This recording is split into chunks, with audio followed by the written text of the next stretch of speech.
ओम शांति। यह बाबा की सेवा के लिए नया चैनल चालू किया है। इस चैनल को सब्सक्राइब करें। ओम शांति। ओम शांति। Good morning.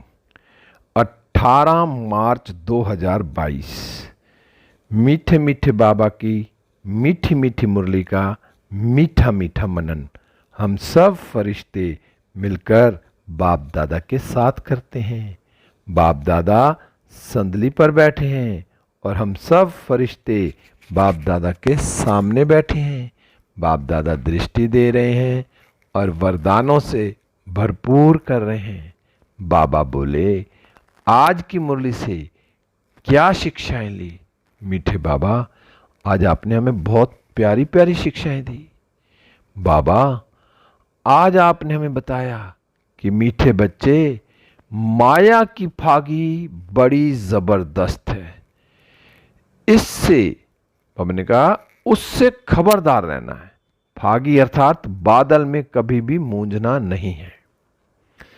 संगम पर बाबा ने आकर हमें सारा ज्ञान क्लियर किया। अब बाबा आए हैं हम बच्चों को साथ ले जाने के लिए। और साथ कब जाएंगे? जब हम संपूर्ण पवित्र बनेंगे। और पवित्र बनने के लिए बाबा ने हमें जो नॉलेज दी है, ज्ञान दिया है, संगम पर जो श्रीमत दी है, उस श्रीमत पर चलेंगे। जब हम श्रीमत पर चलते हैं तो हमारे पेपर भी बहुत आते हैं। और वो पेपर क्या है? माया की फागी, जो बाबा ने आज बताया। तो जितना हम ऊंचाई की तरफ जाएंगे उतना हमारे पेपर भी बड़े होते जाएंगे। क्योंकि कोई जब बड़ा अफसर बनता तो उसको उसके हिसाब से पेपर देने पड़ते हैं दुनिया में भी। तो जितना बड़ा अफसर, जितनी पोस्ट ऊंची, उतना ही बड़ा पेपर। और उस पेपर को वो पास करके फिर वो पोस्ट प्राप्त करता है। तो ऐसे ही जितना मैं बाबा के साथ रहूंगी तो माया उतना ज्यादा पेपर लेगी। लेकिन मैं किसके साथ हूं? भगवान के साथ हूं। तो मैं हर पेपर पास करूंगी। मुझे कोई भी फागी आएगी तो उसमें रास्ता नहीं भटकूंगी। क्यों? क्योंकि मैं भगवान के साथ हूं। बस मुझे खबरदारी क्या रखनी है कि मैं हमेशा भगवान की श्रीमत पर चलता रहूं। बस ये खबरदारी है तो मेरा माया कुछ नहीं बिगाड़ेगी। मैं कहीं भी फागी में नहीं फंसूंगी। तो मैं आत्मा अपने को चेक करूं कि मैं सदा बाबा की याद में हूं। बाबा ने जो मुझे बोला है, मैं बाबा की श्रीमत पर चल रही हूं। अगर मैं श्रीमत पर चल रही हूं तो मेरे सामने कोई भी फागी रास्ता नहीं रोकेगी। कोई भी बादल, जब कहते हैं ना बादल आ जाए तो रास्ता भूल जाते हैं, धुंध भी पड़ती है तो रास्ता भूल जाते हैं। तो जो समझदार होते हैं तो वो रास्ता पार कर ही लेते हैं। तो ऐसे ही मैं आत्मा बाबा के साथ रहकर, बाबा की याद में रहकर, बाबा की श्रीमत पर चलकर, तो मेरे सामने फिर कोई भी फागी नहीं होगी। अब मैं आत्मा अपने को चेक करूं, कहीं मुझे अभी माया से मैं हिलता तो नहीं, या माया मेरे पे वार कर जाती है, मैं हार जाता हूं, मैं उस फागी में फंस जाता हूं। फंसूंगा जब बाबा याद नहीं होगा। अगर बाबा याद है, बाबा साथ है, तो फिर मैं कहीं भी रुकूंगा भी नहीं, कहीं फंसूंगा भी नहीं। फिर आज बाबा ने प्रश्न में पूछा, बाबा आपने पूछा कि महावीर बच्चों ने कौन सा कर्तव्य किया जिसका यादगार शास्त्रों में है। शास्त्रों में तो दिखाते हैं, रामायण में जब लक्ष्मण मूर्छित हुआ तो हनुमान जी महावीर कहाँ गए? संजीवनी बूटी लेके आए, पूरा पहाड़ उठा के ले आए। वो तो शास्त्रों में गायन है। फिर उनको मूर्छित को फिर सुरजीत किया। तो ऐसे ही मैं आत्मा भी चेक करूं, जो बाबा के बनने के बाद कई फिर मूर्छित हो गए या बाबा का हाथ छोड़ दिया है, तो उनको मैं संजीवनी बूटी से सुरजीत करती हूं। उन पर तरस पड़ना चाहिए कि भगवान का बन के फिर भगवान का हाथ छोड़ गए। जो आज तक भगवान के लिए सर्विस करते थे, बाबा की सर्विस करते थे, और किसी कारण से वो भगवान का हाथ छोड़ के चले गए, तो बाबा ने कहा उन्हें पत्र लिखो, पत्र भी लिखो, साथ चाहे उन पे पास जाना पड़े। तो जाएंगे कब? जब मैं अपने को देही अभिमानी बनाऊंगी। जितना मेरे अंदर निरंकारीपन होगा, अहंकार नहीं होगा। अगर मेरे अंदर अहंकार है तो मैं दूसरों के पास जाके उनको बताऊंगी नहीं सकती, बता ही नहीं सकती कि भाई आपने बाबा का हाथ क्यों छोड़ा है, भगवान का हाथ क्यों छोड़ा है। तो उनको समझाना है, उनके पास पत्र लिखने हैं। बाबा ने तो आज कहा चाहे 10 बार पत्र लिखने पड़े, उनको पत्र लिख के वापिस बुलाना है। फिर भी अपनी तरफ से पूरी कोशिश करनी है। फिर भी जो भाग गए, नहीं आए, तो फिर ड्रामा। लेकिन मैं ये अपने आप को देखूं कि मैंने कोशिश करी है, उन आत्माओं को दोबारा बुलाया है, फोन करके बुलाया है, पत्र देकर बुलाया है, उनसे मिलकर उनसे समझने की कोशिश करी है कि क्या कारण रहा कि तुमने भगवान का हाथ छोड़ दिया। तो उनको संजीवनी बूटी सुंघानी है, उन्हें सुरजीत करना है जो बेहोश हो गए हैं, जो बाबा के बनने के बाद फिर बाबा का हाथ छोड़ देते हैं। तो बाबा ने कहा चाहे कितने पत्र लिखने पड़े हैं, उनको बुलाना है। फिर बाबा उनके कहा उनको बोलो क्यों बदनसीब क्यों बने हो, गिरते हुए को मुझे बचाना है। तो मैं आत्मा देखूं कि जो बच्चे बाबा का हाथ छोड़ के चले गए हैं उनको मैं दोबारा से बुला रही हूं, उनको बाबा के बारे में बता रही हूं कि भगवान है। लेकिन ये सेवा कौन करेगा? जो पहले खुद निरंकारी होगा। फिर आज गीत चला, नैनहीन को राह दिखाओ प्रभु, पग पग ठोकर खाएं। तो अब नैनहीन को राह दिखा रहे हैं। तो नैनहीन क्या? जो ज्ञान को नहीं जानते उनको बाबा का ज्ञान देना है अच्छे से। फिर बाबा आज आपने कहा कि आत्मा कहती है बाबा मैं आपसे मिलने के लिए इस शरीर द्वारा बहुत ही भटकी, आपका रास्ता बहुत ही कठिन है। यह तो जरूर मनुष्य समझते हैं कि जन्म जन्मांतर हम भक्ति करते आए हैं, यह नहीं जानते कि हमको ज्ञान मिलना है, तब हम नैनहीन से सज्जे बनेंगे। अब आत्मा कह भी रही है कि मैं जब इस शरीर में बहुत भटकी हूं, बहुत 63 जन्म बहुत भक्ति करी है, लेकिन मुझे भगवान नहीं मिले। जिसको मैं ढूंढ रही थी, जिसको मैं पुकार रही थी, वो मुझे नहीं मिले। लेकिन अब संगम पर जब स्वयं भगवान आकर मुझे चुन रहा है, मुझे चुन लिया है, तो मैं आत्मा जो कितने जन्मों से भक्ति कर रही थी और अब मुझे ज्ञान मिला है, तो जो ज्ञान मिला है तो मेरी नैन, जो मैं नैनहीन बनी हुई थी, अब मेरे नैन खुल गए हैं। जो मेरे नैन खुल गए हैं तो अब मैं बाबा को पहचान गई हूं अच्छे से।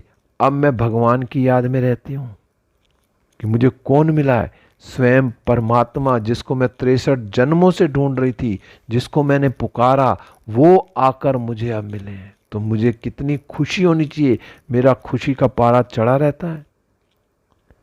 फिर बाबा आपने फिर कहा कि जैसे रास्ते में कोई से पूछो फलाना स्थान कहाँ है, तो कहेंगे इस रास्ते से चले जाओ तो पहुंच जाएंगे।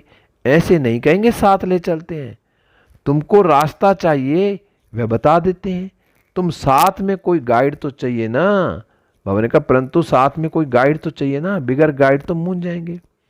अब दुनिया में अगर किसी से भी कहीं हम जा रहे हैं और रास्ता भटक गए, किसी से पूछेंगे, वो इतना ही कह देगा कि यार ऐसे राइट चले जाना, फिर लेफ्ट चले जाना, ऐसे ऐसे समझा देंगे, वहाँ पे ये बिल्डिंग होगी, थोड़ा सा बता देंगे, भाई वहाँ पहुँच जाओगे। लेकिन भगवान तो मुझे अपने साथ लेने आया है। स्वयं परमपिता परमात्मा कह रहे हैं कि बच्चे मैं तुम्हें लेने आया हूँ, पतित से पावन बनाकर तुम्हें मैं साथ ले जाऊंगा, नैनों पर बिठा के ले जाऊंगा। तो मैं बाबा के नैनों पे बैठ के साथ जाऊं, फिर मुझे रास्ता ढूंढने की जरूरत ही नहीं, ना किसी से पूछने की जरूरत, क्योंकि भगवान मुझे स्वयं परम धाम ले जाएंगे और वहां से फिर सतयुग भेजेंगे। तो मैं आत्मा कितना बाबा की याद में रहकर बाबा के साथ रहती हूँ, जितना मैं साथ रहूंगी, क्योंकि कौन है भगवान, मेरा गाइड भी है। मुझे कदम कदम पर मुझे समझानी देते हैं। रोज जो बाबा की 4 पेज की लव लेटर मुरली आती है, वो इतनी समझानी देती है। तो मैं उसको रोज सुनती हूँ। अमृत वेले बाबा हमें कितना अमृत पिलाते हैं, कितनी शक्तियां देते हैं, कितनी मेरी आत्मा की बैटरी चार्ज करते हैं। तो मैं वो कार्य कर रही हूँ। तो जितना मैं भगवान के साथ रहूंगी तो मुझे रास्ता ढूंढने की जरूरत ही नहीं है। फिर तो बाबा मेरे को साथ ले जाएगा, फिर मुझे किसी से पूछने की भी जरूरत नहीं है, क्योंकि भगवान मेरे साथ है, अपने साथ ले जाएंगे। क्योंकि भगवान कौन है? भगवान गाइड भी है, हमें रास्ता बताने वाला है। फिर बाबा आपने कहा कि अगर कोई ने ब्रह्मा का हाथ छोड़ा तो गोवा शिव का भी छोड़ा। अब देखो, कई कहते हैं कि हमें ब्रह्मा से क्या लेना, हम तो शिव बाबा को याद करेंगे। लेकिन शिव बाबा ब्रह्मा तन में आकर तो हमें ज्ञान सुना रहे हैं। शिव बाबा तो आत्मा है, मैं भी आत्मा हूं, शिव बाबा परमात्मा है। तो वो आत्मा कैसे ज्ञान सुनाएगी? शरीर का लौन तो लेना है ना। तो शिव बाबा ने ब्रह्मा बाबा के तन का लौन लिया और उसमें आकर हम बच्चों को ज्ञान सुना रहे हैं। तो हम कैसे कह सकते हैं कि ब्रह्मा के बिना हम शिव बाबा से ले लेंगे? नहीं ले सकते। अगर हमने ब्रह्मा को छोड़ दिया तो शिव बाबा भी कुछ नहीं करेगा। माध्यम तो हमारा ब्रह्मा बाबा ही है ना। तो बाबा ने कहा विचार किया जाता है फलाने ने छोड़ा क्यों? नसीबदार बनने के बदले बदनसीब क्यों बने? तुम रूठे किससे? बाबा ने कहा तुम किससे रूठ गए हो? क्यों अपना नसीब खो दिया, बदनसीब बन गए हो? तो मैं ऐसा कभी कुछ कार्य ना करूं जो मैं बदनसीब की लिस्ट में आ जाऊं। मुझे तो नसीब जगाना है। मेरा तो बाबा आया मेरा नसीब जगाने के लिए। कितना पुकारा, अब आया तो अब मैं दोबारा से बाबा को भूल जाऊं? मतलब ही नहीं। तो मुझे कभी भी किसी से रूठना भी नहीं है, ना किसी बहन से रूठना है, ना बाबा से रूठना, किसी से नहीं रूठना। ये रूठने वाली आदत अब बिल्कुल खत्म हो जानी चाहिए। बाबा ने कहा तुम जो इतना वर्षा लेने आए थे फिर क्या हुआ? क्या सिखलाने वाले बाप ने तुमको कुछ कहा जो पढ़ाई छोड़ दी और बदनसीब बन गए? हमें कभी भगवान ने कभी कुछ कहा है? भगवान तो हमें श्रीमत देते हैं, अच्छी मत देते हैं कि बच्चे तुम इस समय संगम पर एक जन्म संपूर्ण पवित्र बनेंगे तो 21 जन्मों की बादशाही मिलेगी। बाबा बड़े प्यार से समझाते हैं, कभी कोई किसी से गुस्से में भी बात नहीं करते। तो मुझे भी किसी से रूठना नहीं है। कोई 19-20 बात भी होगी तो फौरन उसको सुलझाना है, गलतफहमी नहीं रखनी है। अगर गलतफहमी रखेंगे तो फिर और जो है ना दरारें बढ़ती जाएंगी। तो मेरे को बाबा का हाथ कभी नहीं छोड़ना। मैं नसीबदार आत्मा हूं, बदनसीब नहीं हूं। मुझे तो बाबा के साथ, बाबा के नैनों पर बैठकर बाबा के साथ परम धाम जाना है। फिर बाबा आज आपने कहा कि लिखना चाहिए तुमने खिवैया का हाथ छोड़ा है तो डूब मरेंगे। तारू तैरने वाले जो होते हैं, लोग अपनी जान को जोखिम में रख दूसरों को बचाते हैं, और कोई पूरा तारू नहीं होता तो खुद भी गुम हो जाते हैं। अब बाबा ने किसके लिए कहा कि जो बच्चे बाबा का साथ छोड़ के चले गए हैं, उनको, जो डूब गए हैं उनको, दुनिया में भी कोई डूबता है ना जो अच्छा तैराकी होता है, जो तैरता है, वो फटाफट उस तालाब में, नदी में कूद जाएगा, उस बच्चे को बचाएगा या उस दूसरी आत्मा को बचाएगा कि इसको बचा के लाऊं। और कई जो अच्छे तैराकी होते हैं वो तो बचा के भी ले आते हैं, और जो कम तैराकी होते हैं तो पता चलता है कि उसको बचाने गए खुद ही डूब गए। तो मैं आत्मा कौन सी हूं? बाबा का सच्चा सच्चा तैराकी हूं, बाबा की पूरी पूरी श्रीमत पर चलने वाला। जो मैं बाबा की पूरी श्रीमत पर चल रहा हूं, और जो दूसरा कोई आत्मा छोड़ के चली गई है, डूबना मतलब भगवान को छोड़ के चली गई, तो उसको मैं बचा रही हूं। उसके साथ मैं पत्र व्यवहार करके, बात करके उसको दोबारा से बाबा का बच्चा बना रही हूं। सबसे बड़ी सेवा है कि कोई बाबा का बन के और चला जाए और उसको फिर दोबारा ले आना। तो बहुत, अगर कहीं गलत फहमी हुई है, कहीं से किसी से रूठ गया है, तो बाबा कहते हैं मुरली से क्या रूठना, बाबा से क्या रूठना। फिर बाबा ने कहा पहली मुख्य बात है माता पिता की पहचान देनी है। इसलिए बाबा ने प्रश्नावली बनाई है। तो पूछो परम पिता परमात्मा से तुम्हारा क्या संबंध है, क्या वर्षा मिलता है। फिर बाबा ने कहा पहली पहली मुख्य बात क्या है कि माता पिता शिव बाबा की पहचान, और शिव बाबा की पहचान प्रदर्शनियों में सब बताते हैं कि परमात्मा कौन है, आत्मा कौन है। सारा 7 डेज का कोर्स जो कराते हैं उसमें सारी चीजें बताते हैं। तो इस प्रश्नावली क्या, प्रदर्शनी जो बनाई है उसमें सब चीज है। पूछो पहले उनको समझाओ, फिर उनसे पूछो, फिर उनके भी कई क्वेश्चन आंसर होते हैं, उनका भी जवाब दो। कौन दे सकता है जवाब? जो समझदार होगा। नहीं तो उनको कहना चाहिए कि मेरे को इसके बारे में अभी पता नहीं है, बड़ी दीदी को बुला के बात कराता हूँ। कोई गलत जवाब नहीं देना। अगर नहीं आता तो कोई नहीं, निरंकारी बन के कहो कि मैं अभी छोटा बच्चा हूँ, अभी मैं सीख रहा हूँ, मैं बड़ी दीदी को बुलाता हूँ, वो आपको समझाएंगे। फिर आप सेंटर पे आना, आपके हर क्वेश्चन का आंसर मिलेगा। तो बाबा ने कहा परम पिता से तुम्हारा क्या संबंध है ये भी बताना, वर्षा मिलना। क्यों? परमात्मा कौन है? मेरा पिता है। मुझे पिता से क्या लेना? वर्षा लेना, 21 जन्मों की बादशाही लेनी है। फिर बाबा आपने कहा कि मुख से ज्यादा नहीं बोलना है, सिर्फ बाबा और वर्षे को याद करो। वर्षा है विष्णुपुरी जिसके तुम मालिक बनते हो। बाबा ने कहा मुख से भी ज्यादा नहीं बोलना, बाबा बाबा बाबा नहीं बोलना, शिव बाबा नहीं बोलना। अपने को आत्मा समझ उस शिव बाबा को याद करना, शांति में, एकांत में जितना याद कर सकते हैं। और करना क्या? दो ही शब्द बाबा ने बताए, एक तो बाबा को याद करना और वर्षे को याद करना। वर्षा क्या है? विष्णुपुरी सतयुग में जाएंगे जिसके तुम मालिक बनते हो 21 जन्मों के लिए। फिर कितना वहां सुख ही सुख होगा। तो वो सुख कब मिलेगा? जब मैं ये एक जन्म जो थोड़ा सा यहां पर मैं बाबा की पूरी पूरी श्रीमत पर चलूंगा, तब मुझे सुख मिलेगा। फिर बाबा, फिर आपने कहा तुम बच्चों को रात दिन खुशी रहनी चाहिए कि हम ईश्वरीय संतान हैं। वहां विष्णु की दैवी संतान को इतनी खुशी नहीं होगी जितनी अब तुम ईश्वरीय संतान हो गए। बाबा सतयुग और संगम का बता रहे हैं कि संगम पर स्वयं भगवान आए हैं। हम कौन है? ईश्वर की संतान है, तो ज्यादा खुशी है। स्वर्ग में क्या होंगे? हम देवी देवता होंगे, विष्णुपुरी में होंगे, तो वहां इतना खुशी नहीं। क्यों? वहां भगवान नहीं होंगे, सुख होगा, आनंद होगा। लेकिन जो यहां भगवान की पालना मिल रही है, जो भगवान मुझे रोज सवेरे अमृत वेले से रात तक मेरे साथ हैं, मैं अनुभव करता हूं, तो कितनी खुशी रहती है। किस नशे में रहते हैं हम। तो बाबा ने कहा यहां जो संगम पर जो भगवान मिला है इसमें ज्यादा खुशी है, वहां देवता बनेंगे तो इतनी खुशी नहीं है।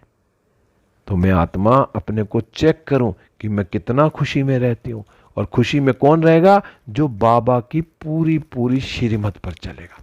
जब श्रीमत पर चलेंगे ना, तो खुशी का पारा चढ़ता रहता है और अनुभव भी होता है कि मुझे कुछ प्राप्ति हो रही है। फिर बाबा आज आपने कहा कि जो मोह की सब रगे हैं ना, तोड़, इस पुरानी देह और दुनिया से ममत्व निकाल देना है और सर्विस में लग जाना। अब बाबा कई बार कहता है कि मोह जो है ना सबसे बड़ी बीमारी है। अगर मोह है तो फिर कुछ नहीं। इसलिए बाबा ने कहा मोह को तोड़ देना है, रगे तोड़ देनी है, रस्सियां तोड़ देनी है मोह की। स्नेह सबसे हो लेकिन मोह किसी से ना हो। ममत्व निकाल देना है, सर्विस पर लग जाना। तो मैं आत्मा कितनी बाबा की सर्विस कर रही हूं। फिर बाबा आज आपने वरदान में कहा मास्टर सर्वशक्तिमान भव। अब कैसे बनेंगे सर्वशक्तिमान? बाबा ने कहा सर्वशक्तियों को अपने अधिकार में रख, सहज सफलता प्राप्त करने वाले मास्टर सर्वशक्तिमान भव। अब सर्वशक्तिमान कब बनेंगे? जब सारी शक्तियां मेरे अधिकार में होंगी। क्योंकि जितना जितना बाबा ने कहा मास्टर सर्वशक्तिमान की सीट पर सेट होंगे ना, उतना वे सर्वशक्तियां ऑर्डर में रहेंगी। अब मैं अपने आप को चेक करूं कि मैं मास्टर सर्वशक्तिमान हूं, सारी शक्तियां मेरे ऑर्डर के हिसाब से चलती हैं। बाबा ने कहा जब स्थूल कर्म इंद्रियां, जैसा तुम कहो भी हाथ उठाना, हाथ उठ गया, हाथ को माथे पे लाना है, कुछ भी करना है, तो जब मेरा ऑर्डर मानती है ना, जब तक मैं उनको नहीं कहूं कि हाथ उठ जा, हाथ को उठाता हूं, तभी तो वो हाथ उठता है। तो बाबा ने कहा जैसे स्थूल कर्म इंद्रियां जिस समय जैसा ऑर्डर करते हैं वैसा ऑर्डर से चलती है ना, तो ऐसे ही जो सूक्ष्म शक्तियां भी ऑर्डर पर चलने वाली हो। तो मैं अब चेक करूं कि जो सूक्ष्म शक्तियां वो मेरे ऑर्डर के हिसाब से चलती हैं।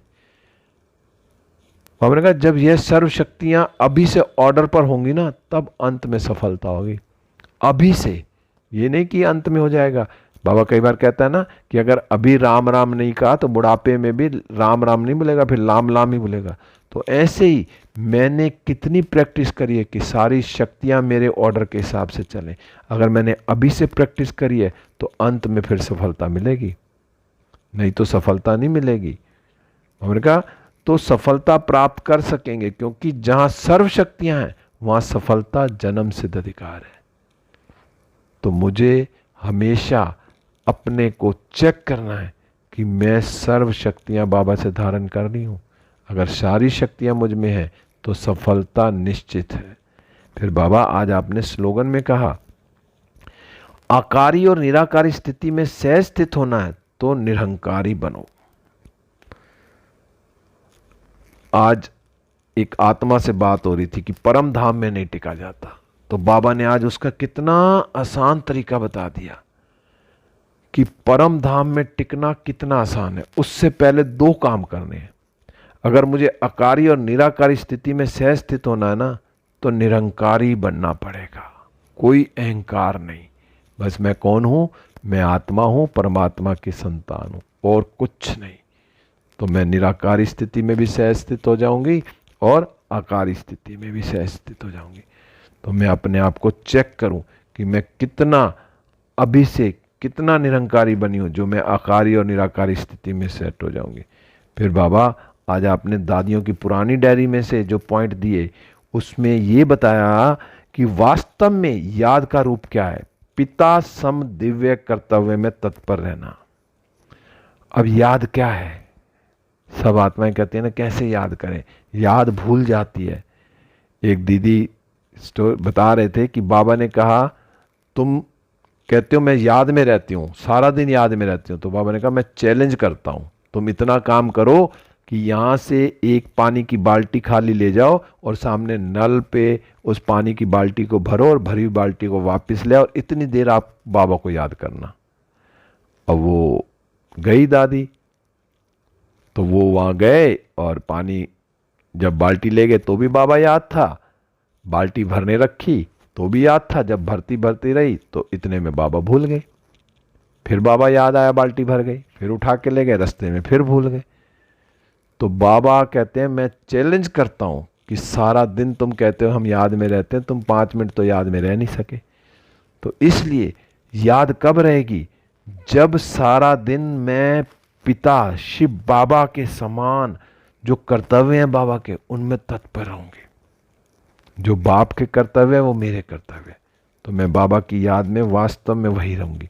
फिर दूसरा पॉइंट बताया कि जिस स्वयं स्वरूप में माता पिता स्थित रहते हैं, उस ही स्वयं स्वरूप में बालक भी स्थित रहने से दोनों की तार आकर करेक्ट होती है और पिता पास शीघ्र ही जा पहुंचते हैं। माता पिता कौन? शिव बाबा, ज्योति बिंदु, परमात्मा। तो मैं अपने स्वरूप में कितना आत्मिक स्वरूप में रहती हूं, जितना मैं आत्मिक स्वरूप में रहूंगी उतना मैं कनेक्ट रहूंगी बाबा के साथ। क्योंकि बाबा कौन? परमात्मा ज्योति बिंदु शिव बाबा, और मैं कौन? मैं आत्मा ज्योति बिंदु। तो मैं आत्मा जब अपने को आत्मा समझूंगी ज्योति बिंदु, तो मैं कनेक्ट रहूंगी शिव बाबा के साथ, तो जल्दी ही मैं परम धाम भी पहुंच जाऊंगी। तो सारा दिन क्या प्रैक्टिस करनी है कि मैं आत्मा हूं, मैं आत्मा हूं, बाबा भी, शिव बाबा भी परम आत्मा है, ज्योति बिंदु है, चमकता हुआ सितारा, और मैं आत्मा भी सितारा हूं। तो मेरा कांटेक्ट रहेगा, कनेक्शन वहां जुड़ा रहेगा। ओम शांति। अब हम सब फरिश्ते उड़ चले विश्व ग्लोब पर। बाप दादा की किरणें मुझ पर आ रही हैं और मुझसे सारे विश्व में फैल रही हैं। सारा विश्व सुख, शांति, आनंद, प्रेम और पवित्रता से भरपूर होता जा रहा है। मैं फरिश्ता बाबा के साथ सूक्ष्म वतन में बाबा से दृष्टि लेते हुए वरदानों से भरपूर होकर वापस इस देह रूपी मंदिर में हूँ। बाबा की किरणें मुझ पर और मुझसे सारे विश्व में फैल रही हैं। ओम शांति, ओम शांति, ओम शांति। शुक्रिया बाबा, शुक्रिया बाबा।